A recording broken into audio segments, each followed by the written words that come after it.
Grace Sloan Memorial was rocked by strong winds on Thursday's episode of Grey's Anatomy, and it left several lives in the air.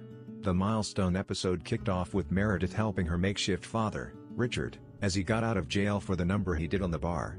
Meredith knew about Catherine's cancer diagnosis, and she knew she had to instill in Richard that he needed to get his dollar hit together because his life was about to change. "Get your head in a place where you can take care of the people who depend on you," she complained as a branch smashed her windscreen. And that Richard did. He made his way to the interim chief's office, but Alex was nowhere to be found.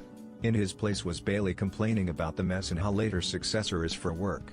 Bailey was understanding of what was going on for Richard, but she admitted she had to bench him for the day and had to tell the board about what was going.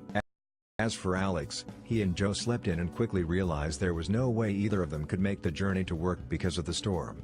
"We can't help if we're dead," Joe complained as she started to check what supplies they had in the flat, realizing they hadn't bought groceries in a long-ass time.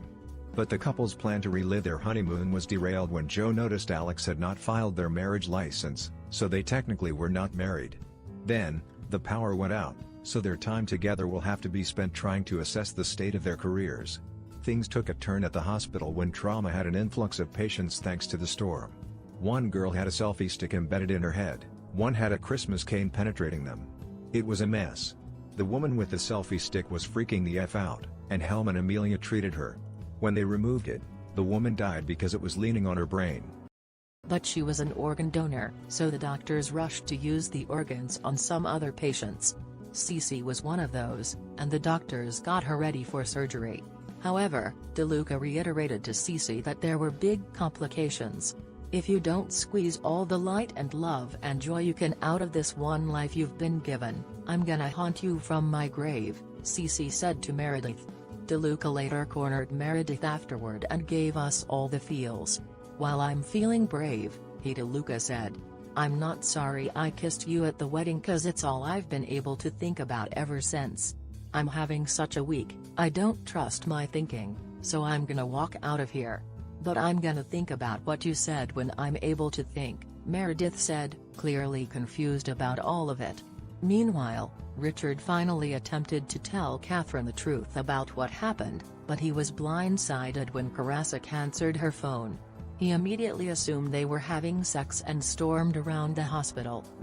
Meredith also dished the goodies about Catherine to Maggie, and Maggie almost told Jackson all about it while they were getting closer to each other. Looks like their argument is all over, and they're getting back together. Elsewhere, Levi and Nico started to get closer again after another big argument, and Levi saved his potential love interest's life, and they wound up getting hot and heavy in an ambulance.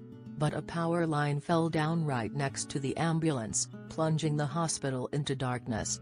Yikes! What are your thoughts on the mid-season finale? Hit the comments. What do you think about it?